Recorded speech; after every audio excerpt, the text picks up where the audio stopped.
Is this thing on? Welcome back to Big Mouth, and fancy seeing you here, and you, my friends, are welcome. There's half the community who refuse to believe that Michael Jackson ever acted improperly towards children, and there's the other side of the argument who want to believe it too easily. Now, Matthew Wright is a journalist, a presenter. He works on radio now. He used to do the right stuff. Now, I've been staggered by some of his tweets, and I want to read them out to you because I'm staggered. I really am. Listen to this. I hope Michael Jackson's estate is sued until beneficiaries bleed. If I believed in God, I'd want the bastards to spend an eternity in hell too. Night all. Matthew, the man's dead. Whether you believe he did this or not, the man is dead. Do you think he gives a shit if he's sued? Do you? And his beneficiaries, right, didn't abuse any children as far as we know. So again, it doesn't really make any sense. But basically, you can't punish Michael Jackson even if he is guilty. And this is how stupid these people are. So this is all kicked off because there was a documentary on HBO calling Leaving Neverland, where alleged victims talk about what allegedly happened. And we must say allegedly, because unless you're there, you don't know. Now, some people have been quick to tear up their Michael Jackson music collections and decide, to burn him in the court of people, which is Twitter. So basically, we just believe anything we see now, anything we hear. We believe these alleged victims. Listen, this is my take on the Michael Jackson situation. And by the way, it's staggering seeing everyone kind of so shocked by this when these accusations have been out there for years and they've never been proven. But it doesn't matter if they've never been proven. It doesn't mean these people are lying. But this is my take on Michael Jackson. From the outside looking in, Michael Jackson was clearly a very, very disturbed individual who clearly had a lot of mental health issues. Now, this is typical of successful, famous people. Nobody helps them. Everyone, kind of staggers and rides the gravy train until it's bled dry. Then they don't care about him. Not even his own family tried to get him the mental health help that he needed. Instead, they allowed this to happen. In terms of children staying over his home, I believe he was obsessed by children, but not in a sexual way. That's what I believe. Now, the question is, when they were staying over there, was he improperly touching them? Was he sexually abusing them? I believe he was cuddling them. I believe he was holding them. Do I believe he actually sexually abused them? No. This is what I believe. So from this, it's become, there's so many accusations. But also, I think a lot of people have also said, what kind of parent, what kind of guardian allows a stranger to be in charge of their children? It doesn't matter if it was Michael Jackson. This is the problem now. We seem to automatically trust our heroes. Why? We don't know them. I said to someone verified on Twitter, I love you, I'm a big fan, you're a little bit famous, yeah? But I wouldn't leave my nephews and nieces with you because I don't know you from Adam.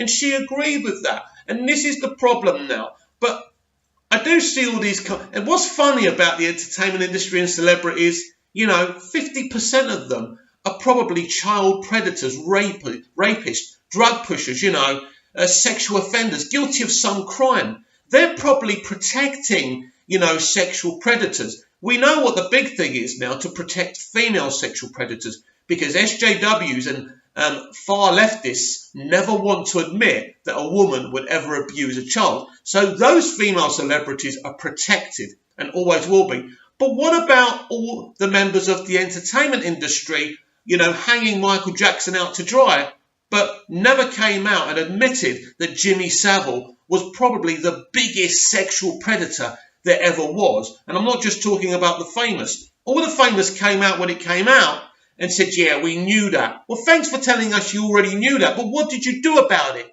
Nothing. They are the biggest hypocrites in the world. Nobody knows what Michael Jackson did.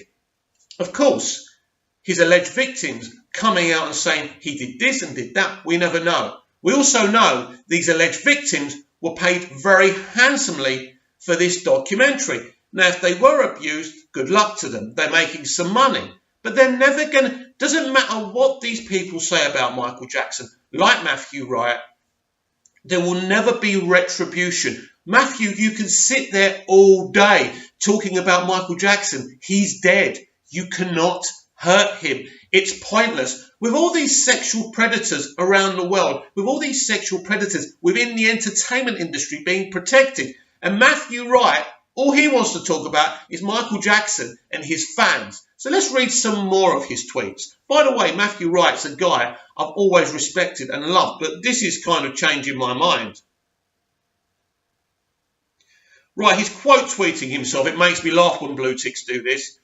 Amazing to see pro-child abusers bots at work. Who the fuck programs them defending pervert Jackson? Here we go. Same weird profiles as the rabid racist bots. Dark times. He then quote tweets himself. I'm seeing almost as many implausible ids as I do when being trolled by racist or rabid Brexiteers promoting child abusers.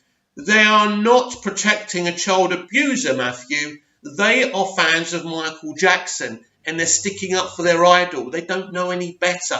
It's an automatic reaction. And you're just proving you're not a very intelligent person comparing Michael Jackson fans with Brexiteers and racists. It just sums you up. You are tweeting these things. Then you're going to start crying on television and radio about being trolled. You are literally taking the red rag to the bull. Michael Jackson fans have every right to stick up for their idol. Now, I admired Michael Jackson as an artist, but I'm not a big fan. I'm ready to accept if there's evidence to tell me that Michael Jackson was a sexual abuser. I just don't believe it. And I think the people coming forward now are opportunists. And how do you prove that Michael Jackson abused children? Yes, these people are on documentaries talking, but saying someone abused you doesn't prove it. Now, there's a bigger thing here, of course, when someone goes to court and they're not believed. Of course, it's a big problem. Listen, nobody knows, but Michael Jackson is dead, Matthew. How about coming out and telling us about the sexual abusers in your industry that you know of, that you don't want to talk about? And many of you in the entertainment industry, did you know about Jimmy Savile, Matthew? You see, these people are hypocrites, right? Here he is again. Let's see if we can find anything else here, right? Because this is hilarious. But basically, right, let's cut a long story short. The other day, he came onto Twitter telling people anyone defending Michael Jackson would be blocked by him. But he said it like this. He said anyone defending child abusers. No one wants to defend child abusers, Matthew. But the point is, people are defending their idol, who they staunchly believe isn't guilty. And that's the whole point. But this is typical of verifieds and people in this industry, that they know of people who are worse offenders than Jackson out there, but he or them will never bring them forward. It's a hypocrisy. It's a meritocracy, right? And it's really, really funny to see these people going mad about a dead man who they can never hurt. There's no retribution for him. He didn't get away with it while he was alive. He didn't. But as I said, this is my final thoughts on this whole insane situation. HBO have done really well out of this documentary. The attention is brought. People are talking about this again. There's people on Snapchat listening to Michael Jackson's music saying he's a pedo. It's just pathetic. The whole thing is pathetic. I don't know beyond reasonable doubt if Michael Jackson was a sexual predator or not. I don't. I've told you what I think. I believed he was he shouldn't certainly have been around children. He wasn't safe to be around children. But I think there are big doubts whether he was a sexual abuser and a predator or not. I believe he was mentally ill. I believe he needed to be in a psychiatric unit to have proper treatment. But I don't know beyond reasonable doubt if he was a sexual predator. And you know what the truth is, everyone, including Matthew Wright? Neither do you.